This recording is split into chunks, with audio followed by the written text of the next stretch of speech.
bịanụ nụrụ ife onye isi ndị udo na-achị bụ Ken Emeakayi kwuru bụ ife kpatalụ fa ji wee kpụrụ mmụọ mmiri afụrụ anya.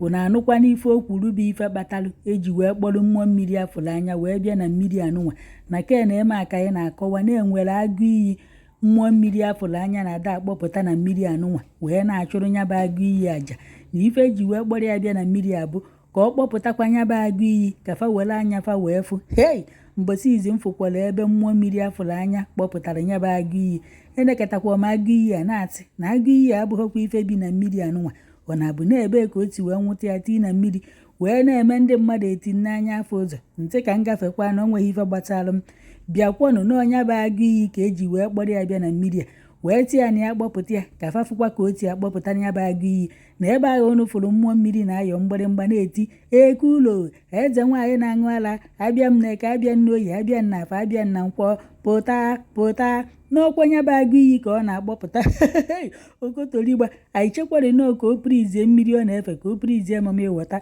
ka ọ gwafa na ndị gọọmenti kpoji ya na o jechaa nata ka o fewekwafa na ọ bụlọkwa ya n'ọkwa agụ iyi ka a gwara ya ka ọ bịa kpọpụtakwa na mmiri anụnwa o subirigokwanụ unu ya abịa ka unu nụrụ onye atịkwa anụnwe nyaba agụ iyi n'ọkwọ nha yata ka mmụọ mmiri na-eje aha yata nyaba agụ iyi were wee na-eme ndị mmadụ eti n'anya afọ ụzọ ka unu wee bịa ka o wee na-arụrụ unu ọrụ mmiri ka o wee na-aghọrị ndị mmadụ na-agwa unu na o nwere ike unu ya abịa ka unu gerukwo na Ken Emeakayi na-akọwakwa ebe anụnwa na-afọ ife onyonyo ka mmụọ mmiri si akpọ ma ụmụ nwoke ma ụmụ nwaanyị mabasị afọ akwa waiti na ukwu nọrọ na mmiri anụnwa na-achụ aja andị na gọọmenti ekwugo na ndị mmadụ ejezina na mmiri chụ aja na eche ịchụ aja na gụgota bọketi mmiri n'ụlọ be maọbụ igbukwanụ swimming pool wee na-achụ nyaba aja n'ụlọ be na achọghọzi ịfụ mmadụ na mmiri ọbụla bụkwanụ mmiri gọọmenti mmiri ndị obodo otu birigokwanụ unu ya abịa ka unu nụrụ ife onye nwe nyaba agụ iyi na-agwa mmụọ mmiri afụrụ anya ọ ya da agwa nyaba agụ iyi ka agụ iyi ahụ wee pụta bịa ya nso ka ndị mmadụ wee chee na ọnya nwanwe nyaba agụ iyi maọbụ na nyaba agụ iyi bụkwanụ papa ewota na mama ewota ọ na-efe n'ọkwa agụ iyi n'okwa ebe a na-azụ ya gwọgwọ na ife mmadụ anyị afụna mana onye ochibiri fụrụ ọkpa ya ka ọ na-eri onweghị ụzọ esighị egwu ndị mmadụ ojoro. Yeah, he's here. He's as an Emeakayi John Paul, popularly known as Mmuo Mmiri. We arrested him in respect of breach of the Homeland Security laws. As you can see here is the river where he does sacrifices. He brings young men and women to this place, bathing them in this river, with the promise and the assumption or hope that when they bath here, they will make it in life. They will get quick rich and all these things. So, and telling them that there is this spirit, mermaid spirit that used to come out from here, that when he invoke it, it will come and answer them.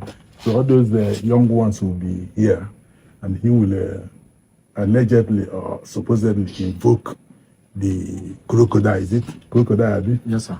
So which is what we asked him now to demonstrate, and it couldn't happen. So here is the place, the river. The main place, it brings young men and women, both Yahoo boys and girls and all that. So bathing people in the river, and this river flows to the other end, to other places, a public river. So bathing people in the river is on its own an offense against the Homeland Security law. It's pollution. And we have videos and the records where he stays in this river also, throwing all manner of things inside the river, all in the name of sacrifice and rituals. So these are the reasons, some of the reasons why we were arrested. Yes, ours is to carry out preliminary investigation as we are carrying out now. When we are done with the preliminary investigations and the prima facie case is established, as is presumed now to have been established, we will hand him over to the police for further investigation and possible prosecution. Oge ndị agụ na-eche mba na-eme argument n'ọfịs ha weda na mmụọ mmiri afụrụ anya na o nwere krokodil o ji arụ ọrụ ma ọ bụ na enwere krokodil o ji arụ ọrụ. So when the argument came to me, I told them na mmụọ mmiri afụrụ anya enwere any crocodile o ji arụ ọrụ. N'ife dị ka anyị na-eme bụ the more you look, the less you see. onye isi ndị agụ na-eche mba Emeakayi wee sị mba na-aya eje na dat mmiri the guy na-anọ na ya alụ ọrụ ka akpọpụta that crocodile na ọ chọrọ efu ya.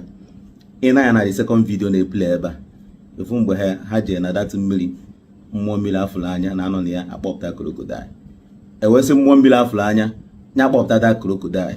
Ọ bụ na ị ṅa ntị na that video ị ya anụ ebe mmụọ mmiri afụrụ anya na-eti ma ọ mee nnukwu mama nnukwu mama ịghọta agbara nwaanyị na-akpọ the crocodile na-ayọ something kpọgido the crocodile. That crocodile apụtaghị. Kpọ crocodile 1 hour enwere crocodile pụta anụ. 1 hour 30 minutes enwere crocodile pụta anụ. Mgbe a ka onye isi ndị agụ na-eche mba Emeakayi ji wee jụba ya na ọdụ ka crocodile ya mee travel n'ọdụ ka o jebere ọmụgbọ. Echegoro crocodile enweghọ nke pụta anụ. Ndị agụ na-eche mba wee si na bie pụọ. Na ka m gwa unu ihe mmụọ mmiri afụrụ anya na-eme. Mmụọ mmiri afụrụ anya enweghọ crocodile o nwere. Enwere crocodile efu dị na mmiri ya.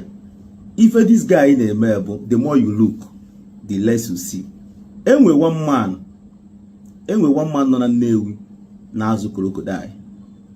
Na-azụ crocodile. Ife mmụọ mmiri afụrụ anya na-eme bụ mbọsị ọwụna ọ ya eje chụọ aja kpọkọrọ ndị otu ya ndị a na-eji disiv si na na-achụ aja ọkpọ the man si anya nwụtara ya crocodile. Enwego prize eji anwụta da crocodile. So the man nwụta the crocodile o debie na ending mmiri.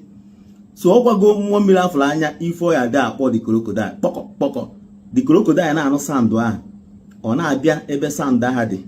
So the man nwụsa the crocodile ọkpọ mmụọ mmiri afụrụ anya bụ ya na ọnwụsakwara the crocodile. Then mmụọ mmiri na ndị otu ya eriri ejebe ịchụ aja. Oluzi ebe a mmụọ mmiri a na-eti agbara nwaanyị eze nwaanyị mmụọ mmiri ọ na-eme kpọkọ crocodile ya na-anụzi kpọkọ ahụ ọ na-abịa direction ebe that sound na-eme. Unu echọrọ onwere crocodile ọ na-eyuzu onwere crocodile o ji achụrụ aja. Mana ihe niile abụ the more you look the less you see. Ndị dibịa niile nwụrụ na afụ juru Anambra ha nche niile bụ scammers wayo. Ife niile ha na-eme the more you look the less you see. Mana anyị na-agwa unu ya ọdụka anyị na-aghọrị unu aghọrị. Enwere crocodile mmụọ mmiri afụrụ anya nwere. Ọ mmadụ na-anwụta the crocodile. Emechakwa amasị niile anyị eme akpọkwa ya sị ya bịa nwụrụ this crocodile.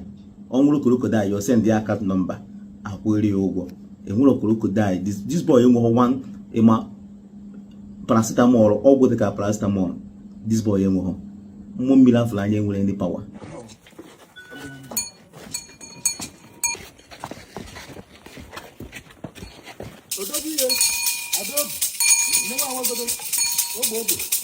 Ekuru oke mmụọ ekuru nnukwu nwaanyị ala na-azụ nwa ọmụmụ aka arụ nwa manarị ya.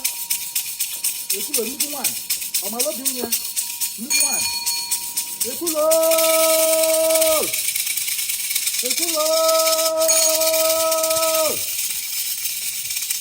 na agbara otu gbara ọzọ ugboro asaa. Ekuru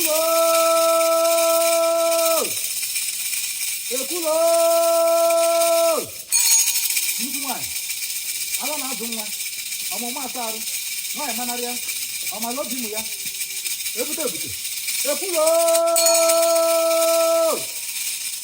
ekwulo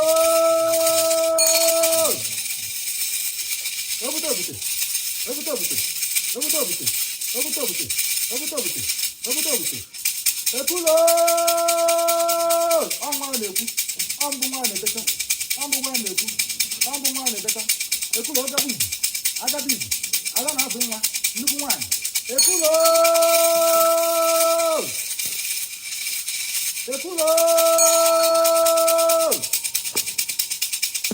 ana m akpọ gị dịkakwanụ ndị otu ihe ndị na-eri ka nye gị ihe na-eri eze nwaanyị oke mmụọ dịka m na-akpọ dịkakwanụ za m abatago m anọ m n'obi na akwa ọra ka m nọkwa dịkakwanụ za m ọ bụ nwa na-ebi ewekwana m iwe agbakọta m nkịtị ọ bụrụ na m agara ụlọ ụtụtụ tata iwetakwana m iwe m na-ewetakwa ihe na-eri enyi aka m na-akpọ depụta gị mete m iru mechepụtakwa m iru ndokwa ihe ji buru isi ekwere ka ile mme m dịka m na-akpọ ka ịpụta ite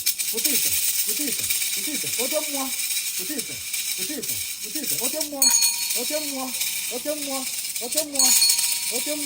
oke mmụọ agadi izu oke mmụọ pụta ite